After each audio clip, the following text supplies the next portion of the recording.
Magandang araw mga kaibigan. Bigyan natin ng reaction opinion itong post ang balita ngayon.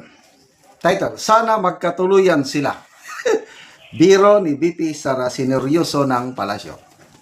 Nagkaroon ng bagong palitan ng pahayag sa pagitan ng kampo ni BP Sara Duterte at ng Malacanang matapos ang isang paberong Valentine's message ni Vice Presidente na tila sinagot naman ng seryoso ng Pangulo.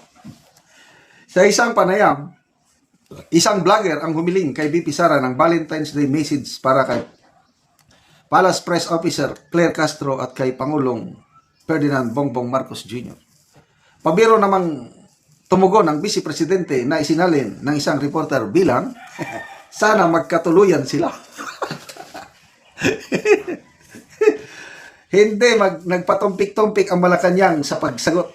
Sa kanyang press briefing, bumelta si Castro at sinabi, BP Sara, spread love, not fake news, not immorality. Don't be a Chucky. Bumalik na naman ang Chucky. Ayon sa ulat, itinuring ng palasyo ang pahayag ni BP Sara bilang umano'y malisyosong patutsada laban sa Pangulo at kay Castro. Dagdag pa ni Castro, ang ganitong uri ng pahayag ay too questionable umano para sa isang opisyal na may mataas na posisyon sa gobyerno. Para sa ilang nakapanood ng panayam, malinaw na biro lamang ang mensahe ni BP Sara, lalo't inilabas ito sa konteksto ng araw ng mga puso. Gayunman, para sa Malacanang, hindi ito itinuturing na simpleng joke kung may kakibat na malisyosong kahulugan. Sa gayon, wala pang karagdagang pahayag mula sa kampo ng Vice Presidente kaugnay ng naging tugon sa palasyo. Grabe, oh. Sana magkatuluyan sila. hindi ko napanood yung interview, kaya lang I'm sure na yung mukha ni BP Sara pag sumagot at magbiro, talagang sapol. Sapol na sapol, basta magbiro silang mag-ama. May mga ibang tao dyan na nagbibiro, nagpapatawa, kaya lang hindi ka, walang dating. Ito naman, Claire Castro, bakit ka mag-react ng ganon?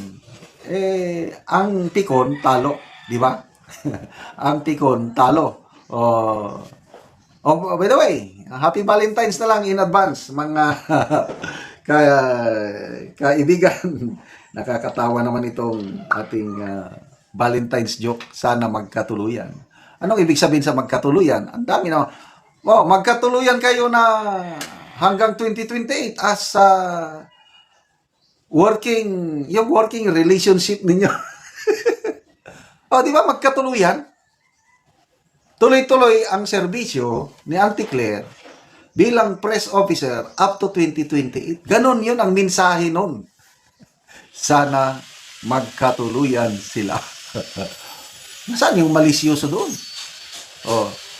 Tapos, spread love, not fake news. Paano naging fake news? Ang galing talagang mag-akusa si Auntie Claire ng fake news. Example, yung kailan ba yung public event ng Pangulo? 3 days ago siguro, 4 days ago. Nandun siya, yung parang robotic activity. Bumukol ang kiliran ng Pangulo. Klarong-klarong bukol. Parang may belt bag na nandun sa katawan ng Pangulo na natakpan ng kanyang barong. Nag-post lang si Atty. Harry Roque ng ano yan? Bukol na yan. Colostomy bag ba yan? Pakisagot naman Auntie Claire. Nung tinanong siya ng reporter tungkol doon, sagot ka ganyan na, ay, kung galing lang kay Harry Roque na fake news peddler, huwag na kayong maniwala. Nagtatanong lang naman si Atty. Harry Roque, Auntie Claire.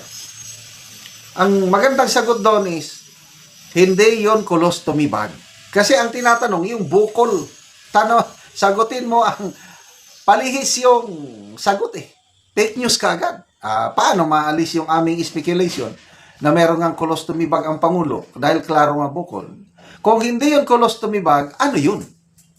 Kaya sagutin, hindi yon colostomy bag. Dahil yon ay caliber 45 pistol, dala-dala ng Pangulo, kay baka tutuhanin ni BP Sara ang kanyang banta. gurgurin siya. Okay. Caliber 45 yun, kaya nga bumukol. Maintindihan ko yun. Dahil nung kabataan ko pa sa serbisyo, nagdadala ako ng pistula dito sa aking kiliran, sa may tiyan. Bumukol nga. Hindi naman niya sinasagot ano yung bukol sa kilid ng tiyan. Fake news kagad ang ano. Ayan, ang galing niyang sumagot in fairness. Kaya nga, ang aking hiling, dalangin, sana magkatuluyan sila. Hindi sa malisyosong isipan, kundi magkatuluyan na hanggang 2028, Palace Press Officer si Claire Castro dahil nakakatulong siya ng malaki sa Pangulo.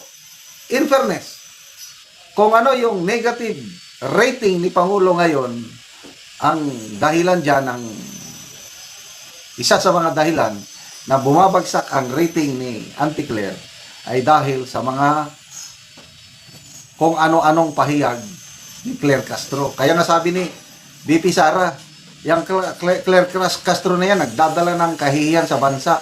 Huwag nyo nang paniwalaan, huwag nyo nang bigyan ng pansin. Kaya ito namang reporter o vlogger, Valentine's Day message for Claire Castro and President Marcos. Di sana magkatuluyan sila.